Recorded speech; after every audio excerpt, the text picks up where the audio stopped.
सोचिए उस पिता का क्या दुख रहा होगा कि वो अपने बच्चे को खाना भी नहीं दे पाया और इस कारण उसको मार दिया। और ये तो एक एग्जाम्पल है, ऐसे ना जाने कितने एग्जाम्पल हैं। लोग हर दिन मर रहे हैं या किसी को मार रहे हैं। हाँ जी, कर्जा ही है। और सरकार में बैठे लोग, उन्हें एक दिन, 2 दिन, 1 महीना, 2 महीना फर्क ही नहीं पड़ रहा है। आज 4 महीने हो गए हमारी वित्त मंत्रालय से बातचीत के लिए अर्जी देते हुए, आप लोगों का डाटा भेजते हुए, कोई सुनवाई नहीं है। सुनवाई के नाम पर क्या किया गया? सिर्फ इतना किया गया कि आरबीआई को इंस्ट्रक्शन दे दी गई, आरबीआई ने एक हेल्पलाइन नंबर जारी कर दिया, वो नंबर भी कभी मिलता है कभी नहीं मिलता है।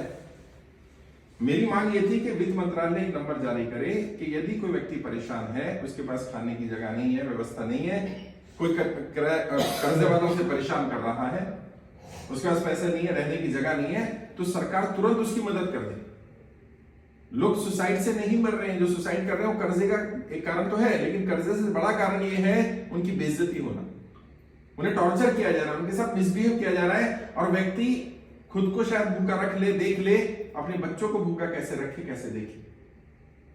जब ये समस्या दिखी तो मुझे लगा हमें इस पर काम करना चाहिए। ऑनलाइन तो हम काम कर ही रहे थे, लेकिन नहीं, ग्राउंड पर उतरना पड़ेगा, लोगों को जागरूक करना पड़ेगा। और बहुत सारे लोग हैं जो बोलना चाहते हैं, लेकिन उनको डर लगता है कि अगर मैं बोलूंगा तो कहीं मेरा जो व्यापार चल रहा है, मेरा घर सील ना कर दिया जाए, मुझे अरेस्ट ना कर लिया जाए। तो मैं ये बताने के लिए आज पंजाब में हूं और पूरे देश जा रहा हूं कि आपको डरने या घबराने की कोई जरूरत नहीं है, मैं आपके साथ हूं। लेकिन आपको भी मेरी ताकत बनना पड़ेगा। मैं अकेला सब तक नहीं पहुंचा सकता, मैं आपको जानता हूं, आपके रिश्तेदारों को नहीं जानता, उन्हें आप जानते हैं, आप उन तक जानकारी पहुंचाएंगे। संगठित होकर के ही जनता का कर्जा माफ हो सकता है, और जब तक हम इकट्ठे नहीं होंगे तब तक सरकार पर दबाव नहीं पड़ेगा। जैसा अभी हरप्रीत जी ने बताया, उस दिन मुझे नहीं मालूम आप में से कोई था कि नहीं था दिल्ली में, या वीडियो आपने देखा होगा, हम लोग विजय चौक पर मिले। विजय चौक पर मुझे उम्मीद थी 100-150 लोग आएंगे, 300-400 लोग पहुंचे, और वहां पुलिस वालों के हाथ पैर बिल्कुल ठंडे पड़ गए। उन्हें समझ नहीं आया क्या करा जाए, ये कौन व्यक्ति है, क्यों लोग आ रहे हैं। और लोग रो रहे थे। एक बहन आई, वो रोने लगी, उसने बताया उसके साथ क्या घटना घट रही है। वो कहती है, सर मेरे पास कोई कमाई का साधन नहीं है, मेरी नौकरी छूट गई है, मैं जहां रहती थी जो घर में, वहां किराया मैं नहीं दे पा रही हूं, मेरा खर्चा नहीं चल पा रहा है, और मेरे पास कोई और कमाई का साधन नहीं है, और मेरे पास कोई ऐसा व्यक्ति भी नहीं है जो मेरी मदद करे। छोटे छोटे बच्चे हैं, मैं क्या करूं, हस्बैंड कोरोना में एक्सपायर कर गए, माता पिता से वैसे संबंध ठीक नहीं है, मैं कहां जाऊं, और बार बार मन करता है कि मैं मर जाऊं, सुसाइड कर लूं। हमने समझा उस बहन को कि नहीं, आपकी गलती नहीं है इसमें। वो कहती मुझे नौकरी दिला दो, कहती मैं कर्जा भी उतारने को तैयार, और कर्जा भी ज्यादा नहीं, शायद 50,000 या 60,000 का कर्जा था। वो कहती मैं कर्जा भी उतार दूंगी, मुझे कोई काम करा दो, या कोई साधन दे दो, या कोई नौकरी दिला दो, कुछ तो मेरे पास व्यवस्था करा दो। लोग बुरे नहीं है, लोग कर्जा चुकाना चाहते हैं। कई लोग कह रहे हैं आप तो डिफॉल्टर के साथ हो, जो लोग कर्जा पैसा लेकर के खा गए आप उनका समर्थन कर। नहीं, मैं उनका समर्थन नहीं कर रहा। मैं कहता हूं जो व्यक्ति लॉकडाउन के कारण, जीएसटी के कारण, नोटबंदी के कारण, सरकार की किसी भी गलत नीति के कारण कर्जे की दलदल में फंसा, कम से कम उनका तो कर्जा माफ कर दो।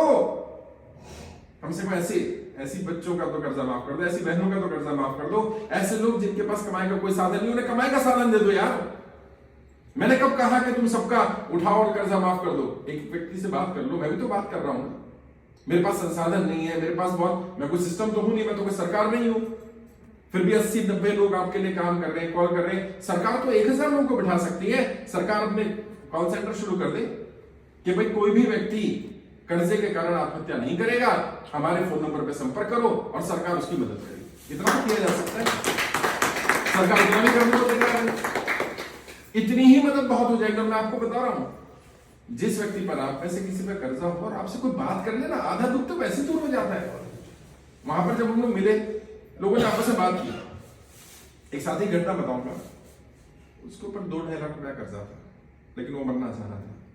वहां जब लोगों से मिला, किसी ने बताया मेरे ऊपर 10 लाख का कर्जा है, किसी ने बताया 15 लाख का, किसी ने बताया, एक साथी 80 लाख का कर्जा उनके ऊपर।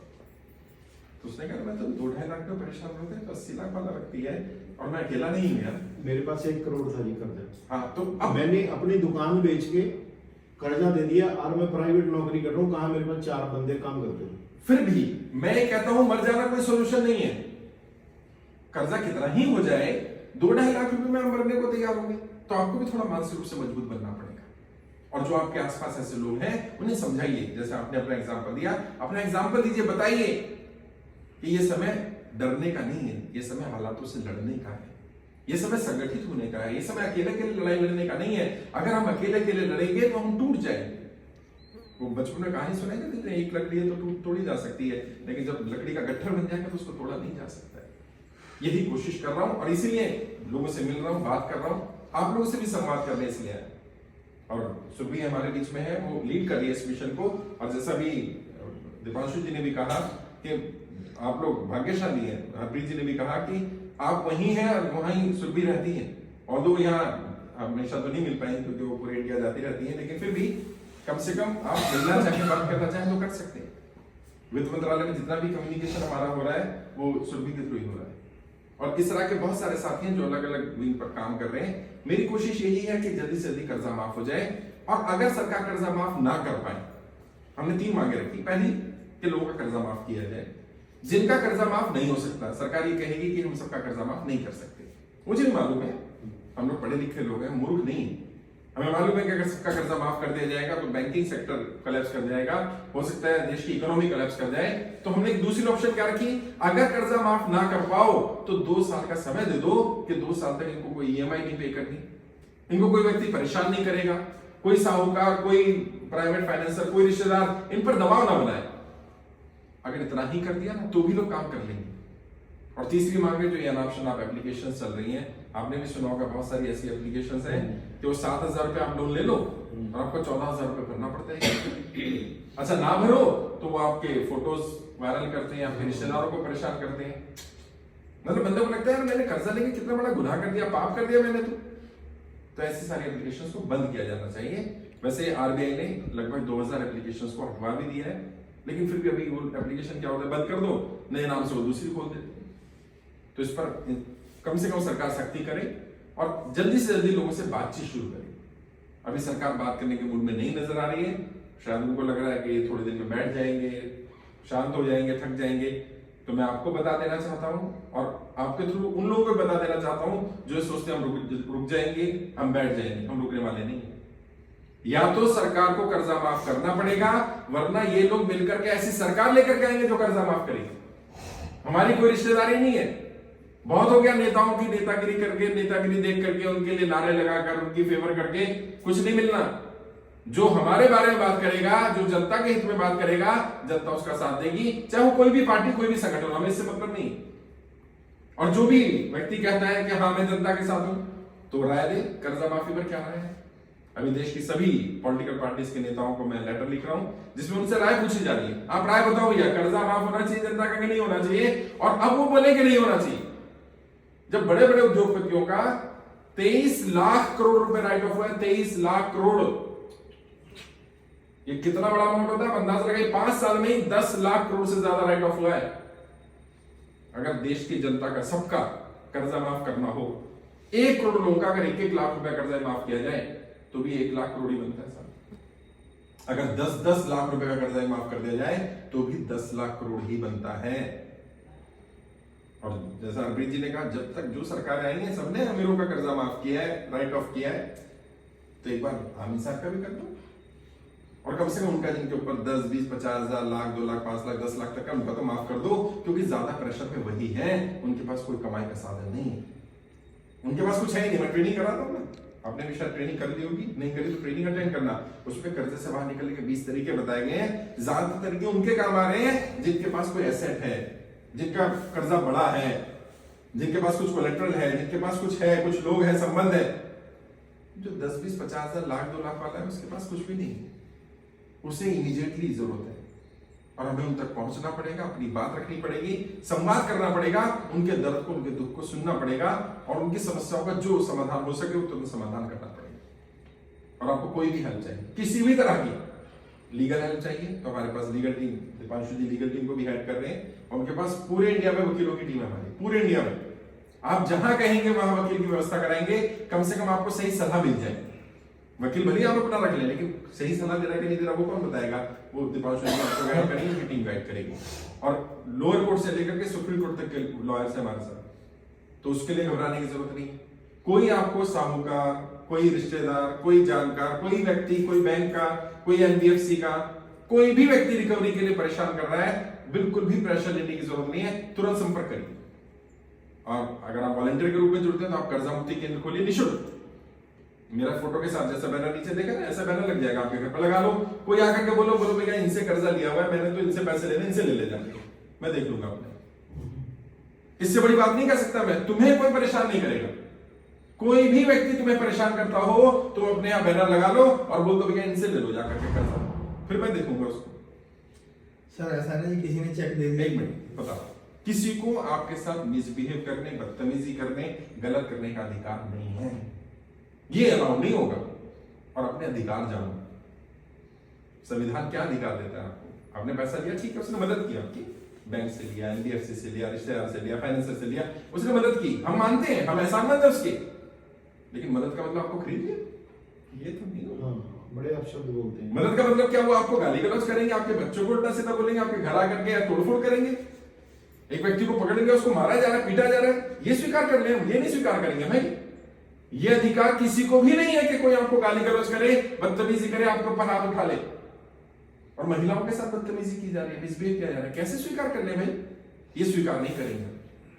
आपका पैसा है, बिल्कुल सही बात है, व्यक्ति को वापस करना चाहिए, ये भी कोशिश कर रहे हैं कि व्यक्ति वापस करे, कमाई का साधन कुछ मिल जाए, कुछ समय दे दो। और जो लोग कह रहे हैं कि कर्जा माफ हो जाएगा तो हमारे पैसे का क्या होगा? प्राइवेट फाइनेंसरों का या जिसका रिश्तेदार का भी आपने पैसा लिया, वो पैसा मरेगा नहीं। कर्जा माफी के नियम होते हैं। जब कर्जा माफ होता है, मान लीजिए बैंक का आपने 10 लाख का लोन लिया और सरकार ने डिक्लेयर कर दिया कि आपका लोन माफ होगा, तो क्या बैंक का पैसा मर जाएगा? नहीं, सरकार बैंक को पे कर देगी। तो ऐसे किसी प्राइवेट फाइनेंसर का, रिश्तेदार का, किसी का भी पैसा होगा तो उसका भी वापस किया जाएगा। लेकिन वो ये सोचेगा मैं 10% का ब्याज ले लूं, वो नहीं चलेगा, लूटना नहीं चलेगा। बाकी हाँ, कई लोगों की समस्या, जैसे भाई ने कहा कि चेक ले रखे हैं जिन्होंने, तो उसके लिए मैंने कहा ना, लीगल टीम है, उनसे बात करिए। मैं यहाँ इसलिए हूं, इन लोगों को इसलिए लेकर के आया, आप रेगुलर बात तो करिए, अपनी समस्या बताओ, कोई ना कोई रास्ता जरूर निकलेगा। समस्या है तो समाधान भी है। बाकी अभी आप सबसे पर्सनली बात करूंगा, 1 to 1 रखेंगे, हर एक की समस्याएं अलग होंगी, हो सकता है उसकी समस्या का समाधान अभी मेरे पास हो सकता है ना हो, तो जिसके पास उसके पास भेजूंगा, भाई उनके पास जाओ। और सुरभि, मैं आपको बेटा ये जिम्मेदारी दे रहा हूं कि इन सब की समस्या जो भी हो वो रिटर्न में आपके पास होनी चाहिए और समाधान भी करना है। सिर्फ ये नहीं समस्या सुन ली, समाधान करने, इनसे टच में रहिए।